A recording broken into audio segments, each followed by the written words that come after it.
Okay so last video में हमने exercise 8.2 को सॉल्व किया था। सो गाइज इस वीडियो में हम आगे एक्सरसाइज 8.2 के आगे का जो कॉन्सेप्ट है वो समझने की कोशिश करेंगे। तो अगला कॉन्सेप्ट है trigonometric identities. So before we proceed for the trigonometric identities, हमें आइडेंटिटीज क्या होता है वो समझते हैं। तो आइडेंटिटीज क्या होता है कि आइडेंटिटीज एक इक्वेशन होती है एन, तो अगर डेफिनेशन आती है कि आइडेंटिटी क्या होती है, तो an equation is called an identity when it is true for all the values of the variable involve. मतलब वेरिएबल की हर एक वैल्यूज के लिए जब वो ट्रू होती है कोई इक्वेशन, तो उसको आइडेंटिटी बोलते हैं। जैसे हमने है ना ये एक इक्वेशन लिखा sine square theta plus cos square theta equal to 1, तो ये थीटा की हर एक वैल्यू के लिए ये इक्वेशन ट्रू रहेगी, तो इसीलिए ट्रिग्नोमेट्रिक आइडेंटिटी। उसी तरीके से x प्लस वाई का whole square equal to x square plus y का स्क्वायर प्लस 2xy, ये क्या है, ये एक एल्जेब्रिक आइडेंटिटी। ये ट्रिग्नोमेट्री से रिलेटेड है तो ट्रिग्नोमेट्रिक आइडेंटिटी, ये एल्जेब्रा से रिलेटेड है तो एल्जेब्रिक आइडेंटिटी। तो ये भी x एंड y दो वेरिएबल है, तो x y दोनों वेरिएबल के लिए ये इक्वेशन ऑलवेज ट्रू रहेगी। तो ये एल्जेब्रिक आइडेंटिटी है ना। तो an equation involving the trigonometric ratios is called the trigonometric identities if it is true for the all the values of the angle involve. तो अगर ये जैसे ये ट्रिग्नोमेट्रिक आइडेंटिटी, तब ये इक्वेशन क्या है, ये इक्वेशन ट्रिग्नोमेट्रिक रेशियोज को इन्वॉल्व करती है, तो ये ट्रिग्नोमेट्रिक आइडेंटिटीज होती है अगर ये थीटा की हर एक वैल्यूज के लिए ट्रू होगा, है ना। तो आइडेंटिटी क्या होती है फिर, ऐसी इक्वेशन जो कि वेरिएबल के सारे वैल्यूज के लिए ट्रू होती है, वैसी इक्वेशन को आइडेंटिटी बोलते हैं। तो अगर वो ट्रिग्नोमेट्री से रिलेटेड है तो ट्रिग्नोमेट्रिक आइडेंटिटी, एल्जेब्रा से रिलेटेड है तो एल्जेब्रिक आइडेंटिटी हो जाएगा, राइट। सो आई थिंक ये आपको क्लियर हो गया।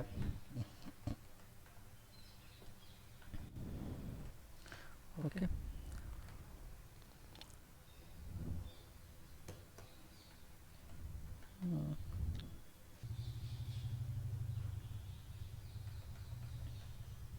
तो इसमें क्या है कि अभी हम राइट एंगल ट्रायंगल लिया ABC, तो इसमें पाइथागोरस थ्योरम को यूज किया। तो हाइपोटेनस का स्क्वायर इक्वल टू बेस का स्क्वायर प्लस परपेंडिकुलर का स्क्वायर। तो यहाँ पे हाइपोटेनस क्या है, AC हो गया, बेस क्या है, BC हो गया, और परपेंडिकुलर क्या है, AB हो गया, राइट। यहाँ पे ट्रायंगल, तो ये हाइपोटेनस, बेस और ये परपेंडिकुलर, तो ये पाइथागोरस थ्योरम को यूज कर। अब किसी भी इक्वेशन को, मैंने पहले ही बताया, किसी भी इक्वेशन में अगर इक्वल टर्म से डिवाइड करते हैं तो वो जो इक्वेशन होती है अनचेंज रहती है ना। तो अब जैसे एग्जांपल के तौर पे अगर हम देखें तो यहाँ पे जैसे 5 इक्वल टू 3 इक्वल टू 8 है ना, ये तो सही ही होती है, आपको पता ही होगा 5 और 3 8 होता है। तो अब इसमें सब इक्वल टर्म, इक्वल नंबर से सारे टर्म को डिवाइड कर, तो 5 को 2 से डिवाइड कर दिया, 3 को 2 से डिवाइड कर दिया और 8 को 2 से डिवाइड कर दिया। अब यहाँ पे हम देखेंगे कि ये तब भी होल्ड करेगा। तब इसमें लेफ्ट हैंड साइड जो ये है, लेफ्ट हैंड साइड को लिया, तो लेफ्ट हैंड साइड में मैंने पहले भी बताया है कि अगर डिनोमिनेटर सेम रहता है 2 और 2, तो ऊपर के नंबर को डायरेक्टली ऐड कर लेते हैं, है ना।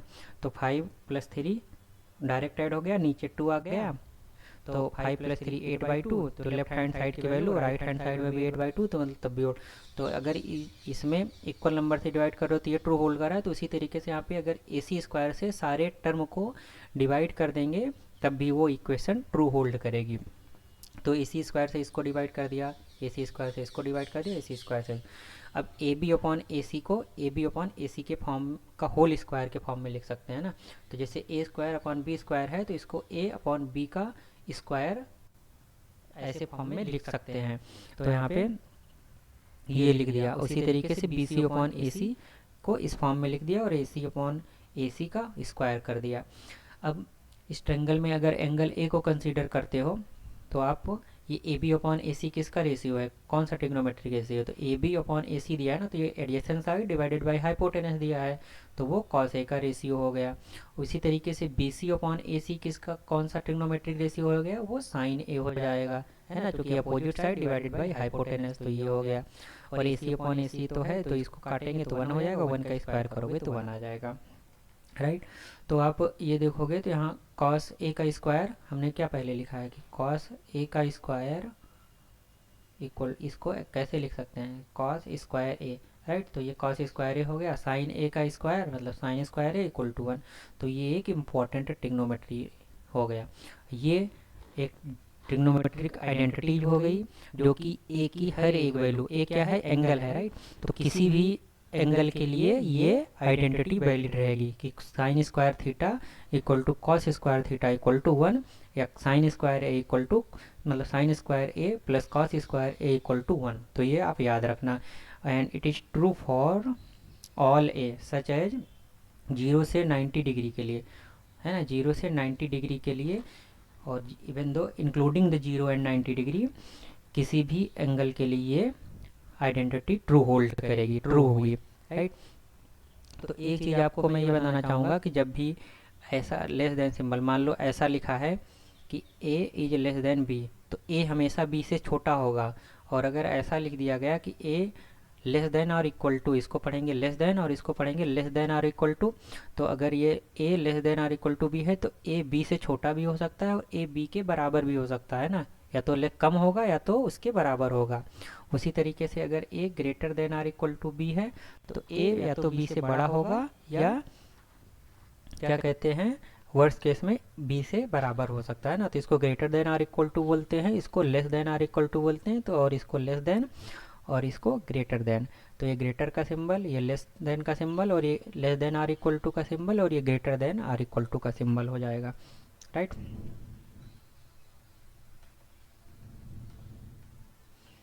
तो आगे बढ़ते हैं। अब यही चीज़ है कि जो इक्वेशन 1 थी, अब हम उसी को ए बी स्क्वायर से डिवाइड कर रहे हैं। ए बी स्क्वायर से अगर डिवाइड करेंगे तो क्या हो जाएगा, A B square plus B C square plus A C square, ऐसा लिखा था, राइट।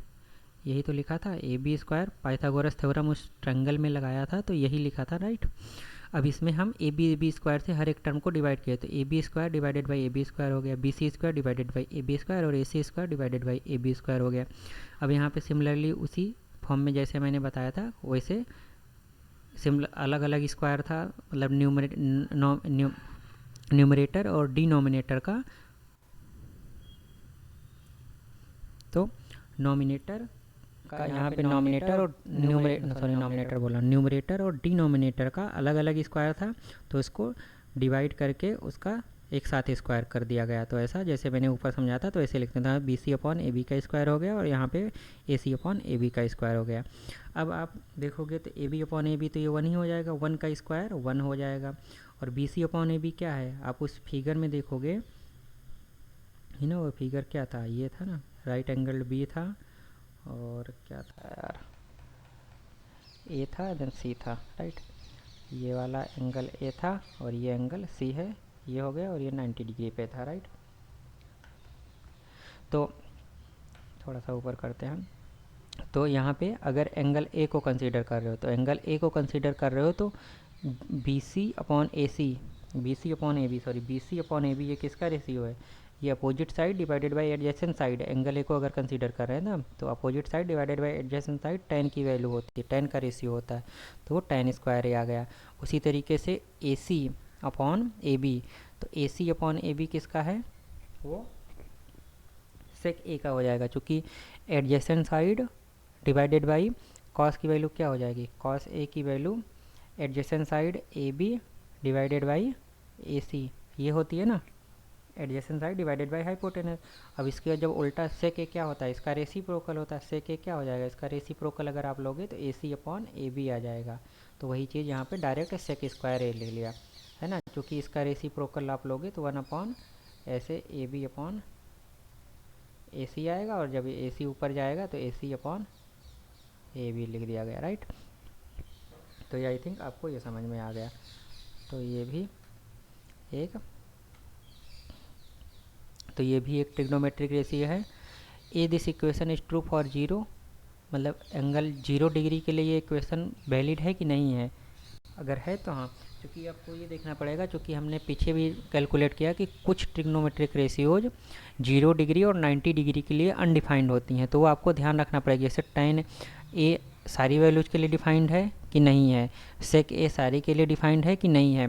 तो 0 डिग्री के लिए tan ए और ये डिवाइड जैसे सेक ए क्या है, अगर आप देखोगे सेक की वैल्यू क्या होती है, कॉस जीरो, मतलब sec zero equal to cos zero, तो कॉस जीरो की वैल्यू 1 ही होती है, तो 1/1 इक्वल टू 1। तो सेक जीरो डिग्री के लिए तो दोनों डिफाइंड है, उसी तरीके से टेन में और सेक दोनों डिफाइंड है, तो ये 0 डिग्री के लिए तो ये आइडेंटिटी वैलिड है। बट 90 डिग्री के लिए अगर देखोगे तो उस केस में कॉस 90 की वैल्यू क्या होती है, कॉस 90 की वैल्यू 0 होगी, तो 1/0 आ जाएगा उस केस में, और ये चीज़ अनडिफाइंड हो जाएगी। तो 90 डिग्री के लिए अनडिफाइंड होगा, है ना, क्योंकि tan A and sec A are not defined for angle 90 degree. तो आप वो टेबल भी रेफर करोगे जो टेबल दिया गया है पीछे, तो उसमें भी वो चीज़ बता। तो tan A और sec A 90 डिग्री के लिए डिफाइंड है। तो ये आइडेंटिटी जो है वो ट्रू किसके लिए है, 0 डिग्री से लेकर के 90 डिग्री। अब यहाँ पे देखो लेस देन के मतलब इक्वल टू के सिंबल नहीं लगाया, क्योंकि 90 डिग्री के लिए तो डिफाइंड ही नहीं है, तो यहाँ पे इसलिए इक्वल टू का सिंबल नहीं लगाया गया है। तो ये आप नो मतलब माइंड करो, ये सब चीज़ें जो है ना, ये छोटे छोटे कॉन्सेप्ट हैं बट काफ़ी हेल्पफुल होते हैं। तो ये आइडेंटिटी 0 से ले करके और लेस देन 90 डिग्री से नीचे सभी थीटा वैल्यू के लिए, सभी एंगल्स के लिए डिफाइंड है, एक्सेप्ट 90 डिग्री। 90 डिग्री नहीं होना चाहिए, 0 या 0 से ज़्यादा और 90 से कम होना चाहिए एंगल, तो ये आइडेंटिटी ट्रू होल्ड करेगी, राइट। ओके, सो आगे बढ़ते हैं। आगे फिर क्या है कि अब उसी में पहले ये वाला जो इक्वेशन हमने पाइथागोरस थ्योरम लिखा था, AB² BC² equal to AC², तो पहले हमने AC से डिवाइड किया, फिर AB से डिवाइड किया, अब बात आती है BC से डिवाइड करने की।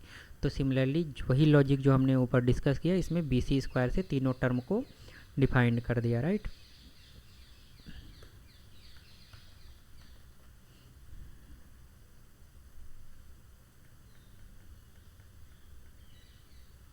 तो BC² से डिवाइड कर दिया, डिवाइड करने के बाद उसी मतलब उस फॉर्म में लिख लिए जैसे पहले लिखे थे, और उसी एंगल को आप, उसी कॉन्सेप्ट को आप रेफ़र करोगे उस ट्रेंगल में, जो ये ट्रेंगल दिया गया था ना, ये B था, ये A था और ये C था, और ये एंगल को अगर कंसीडर, ये 90 डिग्री था। ओके, सो फिर जो आगे है इसमें AB/BC, BC/BC, तो BC/BC 1 आ जाएगा, और ये कॉट A का रेशियो हो जाएगा, और ये वाला जो है AC/BC कॉसेक A का हो जाएगा। कॉसेक A मतलब साइन, तो साइन A का अगर हमें पता है तो उसका रिवर्स क्या होगा, साइन A का मतलब क्या हुआ, साइन A का मतलब BC/AC, राइट। तो कॉसेक A का क्या हो जाएगा, कॉसेक A का रेशियो हो जाएगा AC/BC। उसी तरीके से tan A का क्या हो जाएगा, tan A का रेशियो हो जाएगा अपोजिट साइड मतलब BC/AB, राइट। तो कॉट A इसका रिवर्स हो जाएगा, कॉट A का रेशियो इसका रेसिप्रोकल हो जाएगा, तो उसका रिवर्स क्या हो जाएगा, AB/BC, राइट। तो यहाँ पे AB/BC की जगह पे कॉट A रख दिया गया, और AC/BC की जगह कॉसेक A रख दिया गया। ओके, अब वही चीज़ आता है कि इसकी मतलब ये जो ट्रिग्नोमेट्रिक आइडेंटिटी है, इसकी वैलिडिटी क्या है। वैलिडिटी मतलब सारे एंगल के लिए 0 से लेकर के 90 डिग्री सारे एंगल के लिए डिफाइंड है या नहीं है, वो चीज़ हमें देखना पड़ेगा। तो कॉसेक और cot A not defined for 0, तो 0 डिग्री के लिए कॉसेक और कॉट नहीं डिफाइंड होता है, इसीलिए ये यहाँ पे ये माइंड करना। तो यहाँ पे देखना 0 के पास जो है वहाँ पे इक्वलिटी का साइन हटा लिया, मतलब 0 इंक्लूडेड नहीं है, तो 0 से ज़्यादा ही एंगल होना चाहिए, और 90 या 90 मतलब अप टू 90 डिग्री तक, तो 0 से ग्रेटर देन और अप टू द 90 डिग्री तक सारे एंगल्स के लिए ये ट्रिग्नोमेट्रिक रेशियोज डिफाइंड है, राइट। सो आगे हम बढ़ते हैं। आगे इसमें क्या है, अब using this identity we can express each trigonometric ratios in term of other trigonometric ratios. If any one of the ratio is known we can also determine the values of other trigonometric ratio. तो इसमें क्या है कि ये identity का use करके हम एक मतलब कोई भी ट्रिग्नोमेट्रिक रेशियोज को अदर ट्रिग्नोमेट्रिक रेशियोज के टर्म में एक्सप्रेस कर सकते हैं। तो कैसे है देखो, सपोज कि हमें tan A इक्वल टू 1/3 ये हमें पता है, तो cot A इक्वल टू इसका क्या हो जाएगा, cot A मतलब इसका रेसिप्रोकल हो जाएगा ना, तो 1/√3 है तो √3/1 हो जाएगा, मतलब यानी √3 हो गया। तो cot A tan A से ये निकाल लिया, राइट। अब हमें एक ट्रिग्नोमेट्रिक आइडेंटिटी हमने क्या पढ़ा, sec square A equal to 1 plus tan square A, ये एक ट्रिग्नोमेट्रिक रेशियोज पढ़ा था, राइट। अब अगर हमें tan ए पता है तो tan ए की वैल्यू क्या है, 1/√3, तो यहाँ पे 1 अब 1 प्लस और ये 1/√3 का स्क्वायर कर दिए, तो 1/√3 का स्क्वायर करोगे तो 1/3 आ जाएगा ना, तो 1 का स्क्वायर 1 और √3 का स्क्वायर 3, तो 1/3 आ गया। तो यहाँ पे इसका स्क्वायर 1/3, तब इसको ऐड करोगे, ऐड करने का मैंने आपको तरीका बताया था। तरीका ये था कि 1 इक्वल टू 1 प्लस 3, जब ये चीज़ें होती है तो इसको 1/1 मानो। 1/1 जब मानेंगे तो ये क्रॉस मल्टीप्लिकेशन होता है पहले, तो 3 का 1 के साथ मल्टीप्लिकेशन होगा, प्लस इधर का क्रॉस मल्टीप्लिकेशन होगा, 1 का 1 के साथ मल्टीप्लिकेशन होगा, फिर इसका आपस में मल्टीप्लिकेशन होता है 3 इंटू 1, राइट। तो 3 प्लस 1, 3 इंटू 1 मतलब 3, और 1 इंटू 1 1, और 3 इंटू ये हो गया तो 4/3, राइट। तो यहाँ पे 4/3 हो गया। अब सेक ए की वैल्यू क्या आ गई, सेक स्क्वायर ए 4/3 है, तो सेक ए की वैल्यू 2/√3 आएगा। अब सेक ए पता है तो इसका रेसिप्रोकल क्या होगा, कॉस ए से पता चल जाएगा। तो सेक ए हमें पता है, तो सेक ए का रेसिप्रोकल क्या हो गया, कॉस ए हो गया। तो यहाँ पे √3/2 मतलब इसका उल्टा हो जाएगा, नोमिनेटर न्यूमरेटर डिनोमिनेटर में चला जाएगा, डिनोमिनेटर न्यूमरेटर में चला जाएगा, उसी कॉन्सेप्ट को यूज करके। और उसी तरीके से अब ट्रिग्नोमेट्रिक आइडेंटिटीज हमने यहाँ पे कौन सी ट्रिग्नोमेट्रिक आइडेंटिटीज को,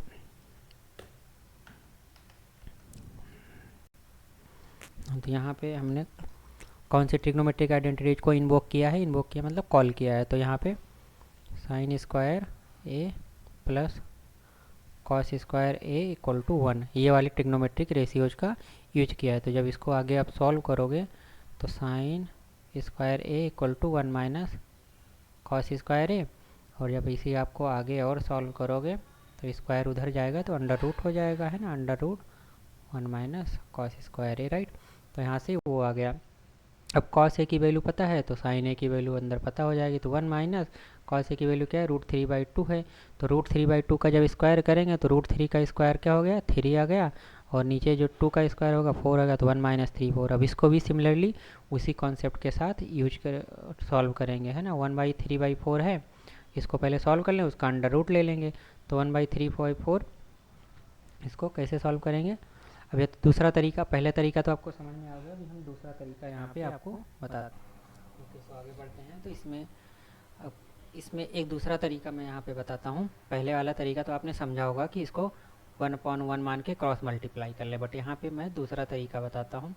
दूसरे तरीके में क्या है, इसमें अभी हमने आपको एक कॉन्सेप्ट और बताया था कि डिनोमिनेटर अगर इक्वल है तो डायरेक्टली मतलब एडिशन और सब्सट्रैक्शन कर सकते हैं। तो डिनोमिनेटर को इक्वल रखने के लिए हमें क्या करना पड़ेगा, नीचे 4 लाना पड़ेगा। तो इसमें जो आगे है, इसमें 1/1 इसको मान लिए। अब इस नीचे 4 लाने के लिए हमें दोनों में ऊपर न्नीचे 4 से मल्टीप्लाई कर देंगे, तो नीचे भी 4 आ जाएगा। अब वो चीज़ आपको यहाँ पे ये कॉन्सेप्ट है कि किसी भी रेशनल नंबर में अगर उसके न्यूमरेटर और डिनोमिनेटर में इक्वल नंबर से मल्टीप्लाई करेंगे तो वो अनचेंज रहेगा, राइट। जैसे मान लो 2/3 है, अब 2/3 में अगर 2 को इसमें दो से दो ऊपर नीचे दोनों मल्टीप्लाई कर दिया तो 4 क्या हो गया, 6 आएगा। जब इसको फिर से मतलब सिंप्लीफाई करोगे तो 2/3 हो जाएगा, राइट। तो अगर इक्वल नंबर से मल्टीप्लाई करते हैं तो, या इक्वल नंबर से डिवाइड करते हैं तो उसकी क्या कहते हैं, रेशनल नंबर की वैल्यू अनचेंज रहेगी। तो 4 से न्यूमरेटर में मल्टीप्लाई कर दिया, 4 से डिनोमिनेटर में मल्टीप्लाई कर दिया। अब आगे इसमें क्या होगा, तो ऊपर 4 आ गया, नीचे भी 4 आ गया, माइनस 3/4। अब मैंने आपको बताया था कि अगर डिनोमिनेटर इक्वल है, तो डिनोमिनेटर अगर इक्वल है तो आप डायरेक्टली उसको सब्सट्रैक्ट कर सकते हो। तो 4 - 3 डिवाइडेड बाई 4 हो जाएगा, तो 4 - 3 मतलब 1/4 हो गया। अब 1/4 है तो उसका जब 1/4 का अंडर रूट करोगे, तो अंडर रूट करोगे तो क्या आ जाएगा, ये 1/2 का स्क्वायर है ना, तो 1/2 का अंडर रूट करोगे तो क्या 1/2 ही होगा ना। तो वही चीज़ यहाँ पे साइन ए की वैल्यू 1/2 हो गया। अब अगर साइन ए की वैल्यू पता है तो इसका जस्ट रेसिप्रोकल मतलब इसका उल्टा वो कॉस ए की वैल्यू हो जाएगी, है ना। तो ये यहाँ पे ये कॉन्सेप्ट हो गया। ओके, सो आगे बढ़ते हैं। तो ये चीज़ हो गया। अब आगे एग्जाम्पल 9 दिया गया। ये हमारा ट्रिग्नोमेट्रिक हो गया। अब आगे ये ट्रिग्नोमेट्रिक आइडेंटिटीज का कॉन्सेप्ट हुआ, है ना। तो आई थिंक अभी जो इसमें ये जो चीज़ आपका कहने का मतलब यहाँ पे क्या था, समझ में आ गया ना कि अगर हमें एक ट्रिग्नोमेट्रिक रेशियो पता है तो हम आइडेंटिटीज का यूज करके अदर ट्रिग्नोमेट्रिक रेशियोज जो कि अननोन है वो निकाल दे। जैसे यहाँ पे हमें tan a पता था, तो tan a पता है तो हमने tan a से तो cot a डायरेक्ट पता गया। बाकी अदर जो 4 ट्रिग्नोमेट्रिक रेशियोज हैं उसको ये आइडेंटिटीज, ये वाली आइडेंटिटी यहाँ पे और यहाँ पे आइडेंटिटीज को यूज करके हमने अदर ट्रिग्नोमेट्रिक रेशियोज को फाइंड आउट किया, राइट। ओके, सो आगे एग्जाम्पल्स में जाते हैं हम। तो आगे एग्जाम्पल्स में आप देखेंगे तो एग्जाम्पल 9 दिया गया, तो इसमें बोलता है कि कॉस ए tan ए और sec ए का हमें वैल्यू निकालना है इन टर्म्स ऑफ साइन ए। तो ये कॉस ए tan ए और sec ए तीन की वैल्यू निकालना है इन टर्म्स ऑफ साइन ए, मतलब उसकी टर्म में साइन ए की वैल्यू हो। तो अब यहाँ पे पहली आइडेंटिटी क्या है जिसमें हमें कॉस मतलब साइन ए के टर्म में ही होना चाहिए, तो दूसरी साइड में साइन ए हमेशा रहे और पहले में कॉस ए का वैल्यू निकालना। तो cos square A plus sine square A equal to 1, ये आइडेंटिटी पता है, राइट। तो कॉस स्क्वायर ए, अब साइन स्क्वायर ए को राइट हैंड साइड में इधर भेज दिए तो 1 माइनस साइन स्क्वायर ए हो गया। अब कॉस ए निकालेंगे तो plus minus 1 minus sine square A हो गया, राइट। तो 1 माइनस साइन स्क्वायर, अब इसमें प्लस माइनस दोनों, जब किसी चीज़ का रूट आपने पॉलिनोमियल पर, तो जब कोई चीज़ का अंडर रूट लेते हैं तो उसमें जैसे अगर 4 है, 4 का अंडर रूट लेंगे तो प्लस माइनस 2 आता है। तो ये इसलिए आता है क्योंकि कैसे होता है कि देखो, अगर आप 2 का भी स्क्वायर करोगे, है ना, 2 का स्क्वायर करोगे तब भी 4 आएगा और माइनस 2 का भी स्क्वायर करोगे तब भी 4 आएगा, क्योंकि अंडर रूट का जो उल्टा चीज़ होता है वो स्क्वायर होता है ना। तो 2 का भी स्क्वायर करोगे तब भी 4 आएगा, माइनस 2 का स्क्वायर, माइनस माइनस प्लस होता है ना, तो माइनस 2 इंटू माइनस 2 अगर करोगे तब भी प्लस 4 आएगा। तो इसीलिए जब 4 का अंडर रूट लेते हैं तो प्लस माइनस 2 दोनों पॉसिबिलिटीज़ है ना। क्योंकि अगर आप इसी ब्रैकेट के अंदर क्या होता है, ये ऐसे 2 का स्क्वायर भी लिख सकते हो तो मतलब यहाँ पे 2 आ गया, और अगर ऐसे माइनस 2 का स्क्वायर भी लिख सकते हो, है ना, माइनस 2 का स्क्वायर लिखोगे तब भी 2 आ जाएगा। तो दोनों पॉसिबिलिटीज हुई, इसलिए प्लस माइनस 2 आता। तो उसी कॉन्सेप्ट को यूज करके जब यहाँ पे ये वाला चीज़ है, इस एक्सप्रेशन का जब अंडर रूट लेंगे तो प्लस माइनस दोनों वैल्यू आ जाएगी और ये आ गया, ठीक है। अब यहाँ पे हम प्लस ही क्यों कंसीडर कर रहे हैं, प्लस इसलिए कंसीडर कर रहे हैं क्योंकि साइन ए की वैल्यू हमने पढ़ा था कि साइन ए की वैल्यू क्या होगी, 0 से लेकर के 1 के बीच में वेरी कर, एट मैक्स क्या होगी, एट मैक्स 1 होगी या 0 होगी। तो अगर साइन ए की वैल्यू 0 पुट करे तो इसकी वैल्यू तो 1 माइनस 0 तो मतलब 1 ही आ गई। अगर साइन ए की वैल्यू 1 पुट किए हैं, यहाँ पे और समझ लेते हैं ना, चलो यहाँ पे समझ लेते हैं। अगर इस एक्सप्रेशन में कॉस ए के एक्सप्रेशन में साइन की वैल्यू, साइन ए अगर 0 है, साइन ए 0 है तो 1 माइनस 0 का स्क्वायर, राइट। तो ये 1 माइनस 0 का स्क्वायर मतलब 1 हो गया ना, क्योंकि 0 का स्क्वायर मतलब 0, तो अंडर रूट 1 मतलब 1 हो गया। या साइन इस साइन ए की वैल्यू अगर हम 1 लेते हैं तो 1 की वैल्यू लेते हैं तो अंडर रूट 1 माइनस 1 का स्क्वायर, 1 माइनस 1 मतलब 0 हो जाएगा, 0 का अंडर रूट मतलब 0 हो गया। तो या तो इसकी वैल्यू 0 होगी या 1 होगी, मतलब पॉजिटिव ही रहेगी इन एनी केस। क्योंकि साइन की वैल्यू 1 से ज़्यादा हो नहीं रही तो इसकी वैल्यू कभी निगेटिव हो ही नहीं सकती, जब निगेटिव होगी नहीं तो इसके लिए इसकी वैल्यू पॉजिटिव आ गई, है ना। तो इसीलिए लिखा गया कि हमें निगेटिव वाले टर्म को यहाँ पे हम कंसीडर ही नहीं कर।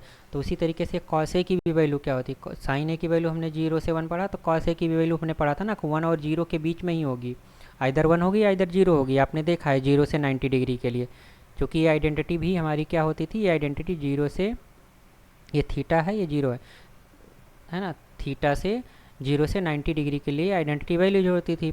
अब कॉस ए की वैल्यू हमेशा मतलब 0 से 1 के बीच में वेरी करती, मैक्सिमम वैल्यू 1 होगी, मिनिमम 0 होगी। उसी तरह साइन ए की वैल्यू 0 1 होगी, तो इसकी वैल्यू निगेटिव हो ही नहीं सकती, है ना, निगेटिव में 0 से नीचे जाएगा ही नहीं, तो इसीलिए इसको पॉजिटिव लिया गया है, राइट। तो ये चीज़ यहाँ पे ये आ गया।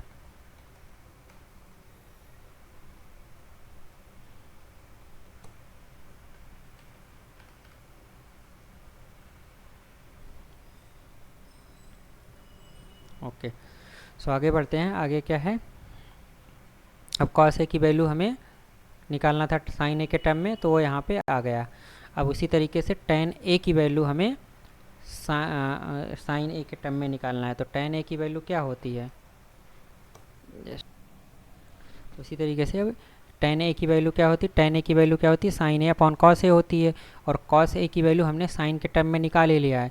तो मतलब tan ए की वैल्यू को ऐसे निकालना है जिसमें केवल साइन साइन हो, कॉस नहीं आना चाहिए। तो tan A equal to sine A upon cos A, ये चीज़ हमने पहले पढ़ा है, राइट, ये वाला चीज़। अब साइन ए की वैल्यू तो साइन ए है ही है, नीचे कॉस ए की वैल्यू साइन ए के टर्म में ये हो जाती है। तो यहाँ पे ये tan ए इक्वल टू ये वैल्यू हो गई थी, इसमें साइन ए के अलावा कोई टर्म नहीं है। उसी तरीके से सेक ए की वैल्यू क्या होगी, सेक ए किसका रेसिप्रोकल होता है, कॉस का रेसिप्रोकल होता है। तो कॉस ए का रेसिप्रोकल साइन ए हो गया। तो कॉस ए की वैल्यू साइन के टर्म में क्या है, 1 माइनस साइन स्क्वायर, तो यहाँ पे 1 माइनस साइन स्क्वायर हो गया, राइट। अब उसी तरीके से हम यहाँ पे एग्जाम्पल नंबर 10 पे चलते हैं। एग्जाम्पल नंबर 10 में ये बोल रहा है कि सेक ए है ना, सेक ए इंटू 1 माइनस साइन ए इंटू सेक ए प्लस tan ए, इसमें 3 टर्म है, एक ये टर्म है, एक ये टर्म है और एक सेक ए। इन तीनों का मल्टीप्लिकेशन 1 के बराबर होता है, ये हमें प्रूव करना है, राइट। तो जब ये से प्रूव करने वाले केसेस जाते हैं तो हमेशा उसमें हमें सबसे पहले लेफ्ट हैंड साइड को लेना होता है और राइट हैंड साइड के इक्वल टू प्रूव करना होता है ना, जिसमें साइन कॉस ये सब इन्वॉल्व हो। पहले वो टर्म को लो और कांस्टेंट वाले टर्म के इक्वल मतलब प्रूव करना होता है।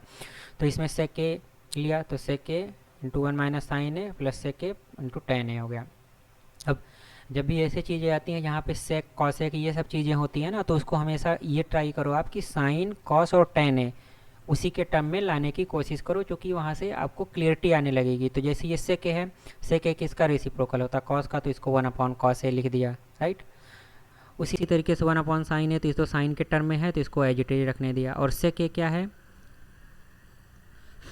सेक ए क्या है, सेक ए किसका रेसिप्रोकल होता है, कॉस का, तो 1 माइनस कॉस ए लिख दिया। और tan ए को साइन ए अपॉन कॉस ए। तो सारे एक्सप्रेशन को हम साइन और कॉस के टर्म में हमेशा लाने की कोशिश करते हैं, वहाँ से सिंप्लीफिकेशन मोर क्लियरिटी आ जाती है पिक्चर में, है ना। तो अब ये ऐसे इसको वैल्यूज को लिख लिया, राइट। अब आगे चलते हैं, आगे क्या है, आगे इसमें 1 माइनस साइन ए को तो 1 माइनस साइन ही है। और जैसा कि इसमें बताया कॉस ए दोनों टर्म में है, तो जब डिनोमिनेटर इक्वल होते हैं तो हम मतलब डायरेक्ट ऐड कर लेते हैं ना। इसको अब सॉल्व करोगे, ये वाला ब्रैकेट को केवल सॉल्व करोगे तो 1 upon sine A divided by cos A, यही तो आ जाएगा ना। मैंने तो ये बताया था ना, डिनोमिनेटर अगर इक्वल है तो डायरेक्ट ऐड हो जाएगा 1 प्लस साइन ए। तो 1 प्लस साइन ए ऐड हो गया और नीचे कॉस ए, तो ये कॉस ए और ये जो 1 माइनस साइन ए ऊपर ऑलरेडी था और 1 अपॉन कॉस ए यहाँ पे ऑलरेडी था। इसमें 3 टर्म थे, ये मल्टीप्लिकेशन, ये 3 टर्म का मल्टीप्लिकेशन हो रहा था। 1 माइनस साइन ए 1 प्लस साइन ए, अब जो मल्टीप्लिकेशन आया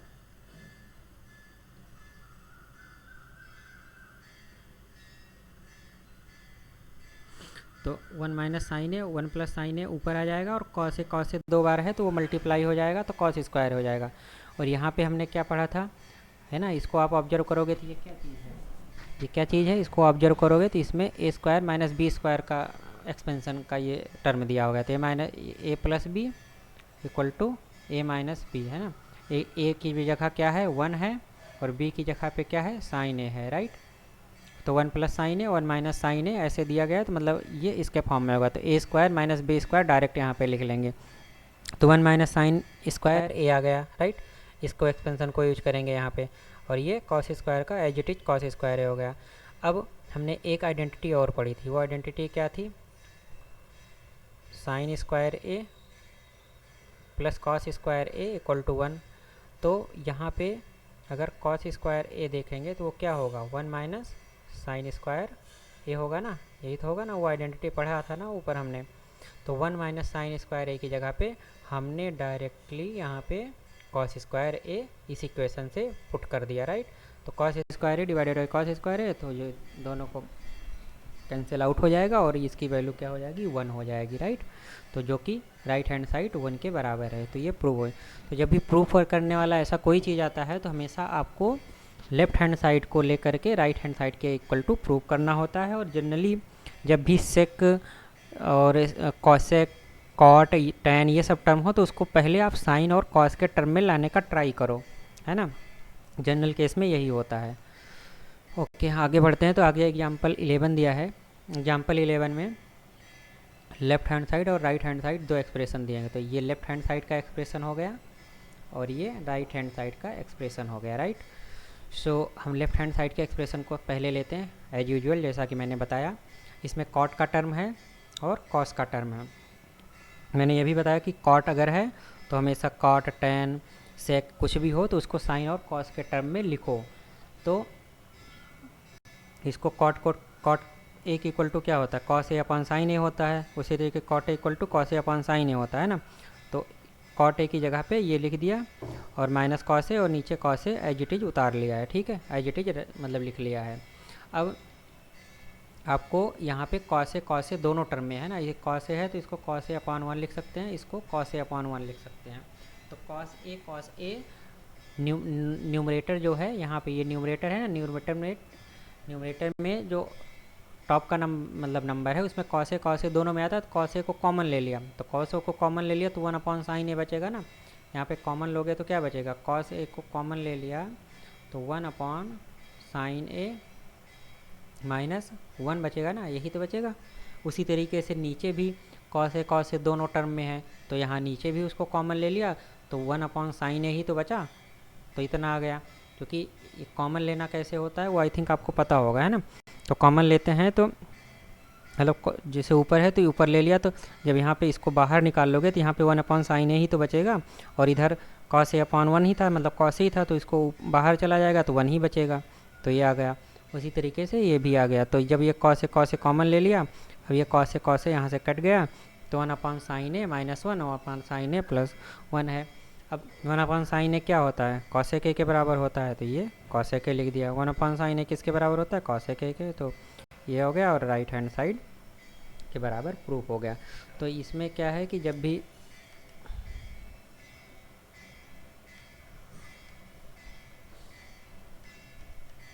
आपका आए तो इसमें देखो यहाँ पे आपको ये भी चीज़ ध्यान रखना, राइट हैंड साइड में जैसे कॉसेक लाना है तो कॉसेक लाने के लिए मतलब 1 अपॉन साइन ए आ जाए तो ऐसा सोचना पड़ेगा ना, 1 अपॉन साइन ए है तो कॉसेक ऑलरेडी हो जाएगा। तो हमें समहाउ एक्सप्रेशन में साइन 1 अपॉन साइन ए आना चाहिए, तभी वो कॉसेक ए के बराबर होगा। तो उस तरीके से वो भी माइंड में ये चीज़ों को ध्यान रख के भी सॉल्व करना पड़ता है। ओके, आगे हम चलते हैं एग्जाम्पल 12 में। एग्जाम्पल 12 में क्या है कि यहाँ पे एक ये चीज़ हमें प्रूव करनी है using identity sec square theta equal to 1 plus tan square theta. इस आइडेंटिटी को यूज करके ये चीज़ हमें प्रूव करनी है। अब इसको प्रूव करने के लिए क्या है, we will apply the identity involving the sec theta and tan theta, right. So let us first convert the left hand side of the identity we need to prove in term of the sec theta and tan theta by dividing the numerator and denominator by cos theta। तो इसका मतलब ये हुआ कि हमें ये identity use करनी है। तो लेफ्ट हैंड साइड में ये टर्म तो होने चाहिए ना, सेक और टेन, क्योंकि अभी तो साइन और कॉस है, तो साइन और कॉस है तो वो तो आएगा ही नहीं, राइट। तो अगर ये आइडेंटिटी यूज करना है तो लेफ्ट हैंड साइड में सेक और टेन का टर्म लाने के लिए हमको क्या करना पड़ेगा, हमको इसको डिवाइड करना पड़ेगा, राइट, कन्वर्ट करना पड़ेगा सेक और कॉस थीटा में। तो इसको हमें सबसे पहले सेक और टेन के टर्म में लाना पड़ेगा वो लेफ़्ट साइड वाले एक्सप्रेशन को, राइट। तो लेफ्ट साइड ये वाला एक्सप्रेशन है। अब इसमें आपको पता है कि टेन थीटा तब आएगा जब जैसे tan theta equal to sine theta upon cos theta होता है ना। तो अगर कॉस थीटा से मैं इसमें ये वाले मतलब रेशियो में न्यूमरेटर और डिनोमिनेटर को सबको कॉस से डिवाइड कर दूं तो टेन थीटा आ जाएगा, राइट। और कॉस से जब डिवाइड करेंगे तो सेक भी आ जाएगा 1 अपॉन कॉस। तो यहाँ पे सेक से डिवाइड कर दिया गया, राइट, मतलब कॉस से डिवाइड कर दिया। तो इसमें कॉस से डिवाइड करोगे ईच टर्म को, तो यहाँ पे डायरेक्ट लिख दिया गया। तो मैं उसको जस्ट एक्सप्लेन करता हूँ। जैसे ये ऊपर क्या था, ऊपर sine theta minus cos theta plus 1 था, है ना। अब जब ऐसे डिवाइड करने की बात हो तो हर एक टर्म को कॉस थीटा से आपको डिवाइड करना है, इसको भी कॉस थीटा से, इसको भी कॉस थीटा से, इसको भी कॉस थीटा से, राइट। डिवाइडेड बाई नीचे भी वही सारे टर्म को जो आएंगे divided by cos theta plus cos theta divided by cos theta minus, यहाँ पे माइनस है, राइट, ये माइनस है 1 अपॉन कॉस थीटा, राइट। ऐसे डिवाइड हो जाएगा, हर एक टर्म को कॉस थीटा से डिवाइड हो जाएगा। तो आपको एक कॉन्सेप्ट यहाँ पे और पता होना चाहिए, जब भी जैसे a प्लस बी है, अगर हम इसको 2 से डिवाइड करते हैं तो इसको a/2 प्लस b/2 ऐसे भी लिख सकते हैं ना। तो जब भी हम ऐसे a प्लस बी लिखा है, ईच टर्म को अगर हम 2 से डिवाइड करने को बोले तो मैं डायरेक्टली, जैसे इसको डिवाइड करोगे तो सेकंड स्टेप ये आएगा, उसके बाद ये आता है, बट मैं डायरेक्टली जब डिवाइड करने की बात करता हूँ तो मैं डायरेक्टली a/2 और b/2 लिख दे रहा हूँ। तो उसी तरीके से यहाँ भी वही चीज़ हो रहा है। जब मैं cos थीटा से डिवाइड करने की बात कर रहा हूँ तो पहले this whole term divided by cos theta नीचे होगा, और जब उसको बाद में जैसे ये मैं a प्लस b/2 था तो a/2 प्लस b/2 ऐसे उसको तोड़ा था, तो वही चीज़ यहाँ पे भी आ जाएगा, राइट। अब आप देखोगे sign theta upon cos theta क्या होता है, टेन थीटा, तो यहाँ टेन थीटा आ गया। Cos theta upon cos theta मतलब 1, तो ये -1 इधर आ गया। 1 upon cos theta equal to क्या होता है, सेक थीटा, तो यहाँ पे सेक थीटा आ गया। Similarly sine theta upon cos theta equal to tan theta, यहाँ आ गया। Cos theta upon cos theta equal to 1, यहाँ चला गया।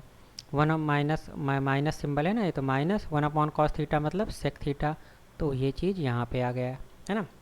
तो ये आई थिंक आपको ये समझ में आ गया होगा। ओके, सो आगे बढ़ते हैं।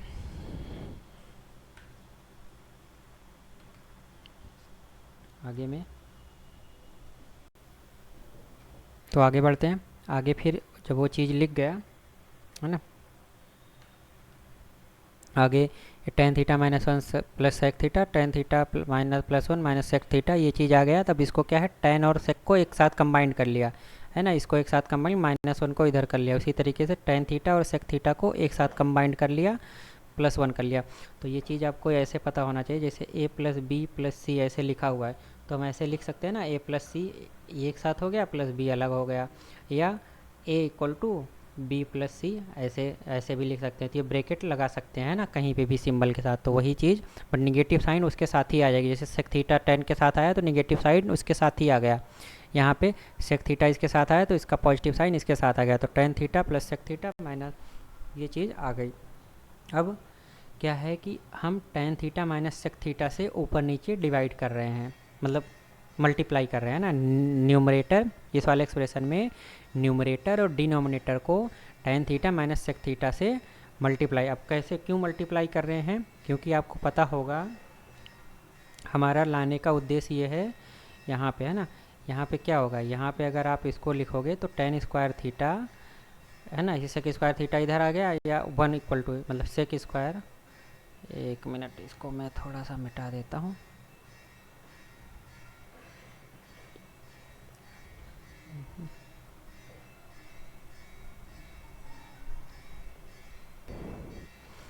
तो यहाँ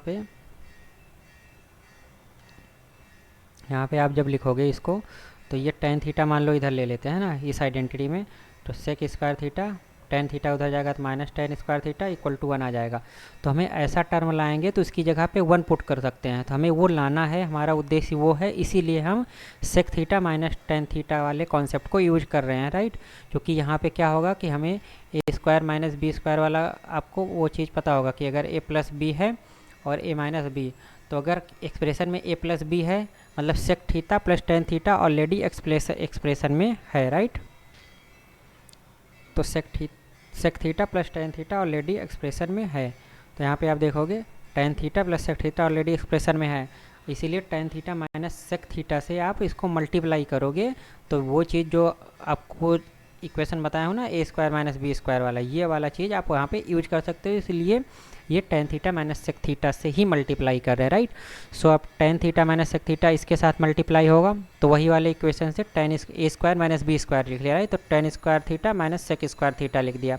उसके बाद अभी ये चीज़ जब यहाँ मल्टीप्लाई होगी तो ये चीज़ जब इसके साथ मल्टीप्लाई हुआ तो ये चीज़ आ गया, बट ये -1 भी है ना, तो -1 में मल्टीप्लाई होगा तो -1 की जगह ये पूरा एज इट इज एक्सप्रेशन आ जाएगा। उसी तरीके से नीचे आप देखोगे तो tan theta minus sec theta है, जब ये चीज़ मल्टीप्लाई होगा तो यहाँ तो कोई मतलब ही नहीं वो मल्टीप्लाई करने का, चूँकि क्या है कि वो स्क्वायर हो जाएगा, राइट। तो यहाँ पे एज इट इज वो टर्म को मैंने लिख लिया है, ऊपर ही वो चीज़ फ़ायदा होगा। तब tan square theta minus sec square theta equal to क्या होगा, -1 हो जाएगा, चूँकि पहले जो मैंने क्या लिखा था, sec square theta minus tan square theta equal to क्या है 1 है। अब अगर आप वही चीज़ देखोगे तो हमें टेन स्क्वायर थीटा, तो tan square theta minus sec square theta लिखना है, तो ये -1 के बराबर होगा। चूँकि टेन स्क्वायर थीटा को मान लो इधर लिया, सेक स्क्वायर को भी इधर लिया, या और सिंपल टर्म में आपको समझना दूसरे तरीके से मैं आपको समझाता हूँ। मिट क्यों नहीं रहा है?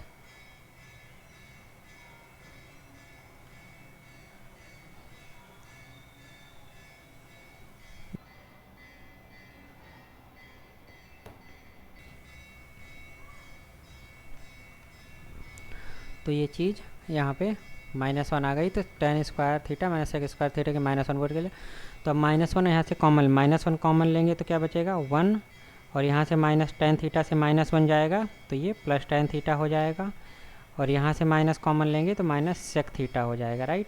तो ये -1 कॉमन ले लिया, और नीचे भी क्या है, नीचे भी वही tan theta minus sec theta plus 1 है, राइट। ये दोनों चीज़ें सेम है, टेन टेन माइनस सेक और प्लस 1, राइट। तो ये दोनों सेम है, तो ये दोनों कट जाएगा और केवल -1 ऊपर न्यूमरेटर में बचेगा। तो वही चीज़ यहाँ पे आप देखोगे तो ये चीज़ लिख दिया गया है, राइट। इसमें जस्ट अ मिनट, तो आप आगे देखोगे तो वही -1 यहाँ पे न्यूमरेटर में जो बच रहा है वही चीज़ आ गया है ना, और नीचे tan theta minus sec theta ये वाला जो टर्म बचा था ये इतना, ये एज इट इज यहाँ पे उतार लिया है, राइट। तो ये आ गया। अब क्या है, ऊपर माइनस है, अब माइनस माइनस से ऊपर नीचे मल्टीप्लाई कर दिया, तो यहाँ पे माइनस से मल्टीप्लाई कर तो माइनस माइनस मल्टीप्लाई कर 1 हो गया, और यहाँ पे माइनस मल्टीप्लाई होगा नीचे, तो ये माइनस टेन थीटा हो जाएगा और ये प्लस सेक थीटा हो जाएगा। तो जब ये प्लस सेक थीटा हो गया तो इसी को यहाँ प्लस सेक थीटा और ये माइनस टेन थीटा हो गया, तो ये चीज़ हो गया। तो ये राइट हैंड साइड के इक्वल टू प्रूफ हो गया। Which is the right hand side of the identity be are required to proof, है ना। तो हमने लेफ्ट हैंड साइड को लिया, उसमें कुछ मैनिपुलेशन किया, और मैनिपुलेशन करने के बाद उसको राइट हैंड साइड के इक्वल टू प्रूफ कर दिया, राइट। सो आगे हम एक्सरसाइज 8.3 है, तो नेक्स्ट वीडियो में हम एक्सरसाइज 8.3 को हम सॉल्व करेंगे, राइट। इसमें 4-5 क्वेश्चन है। Okay, so okay, thank you all in this video.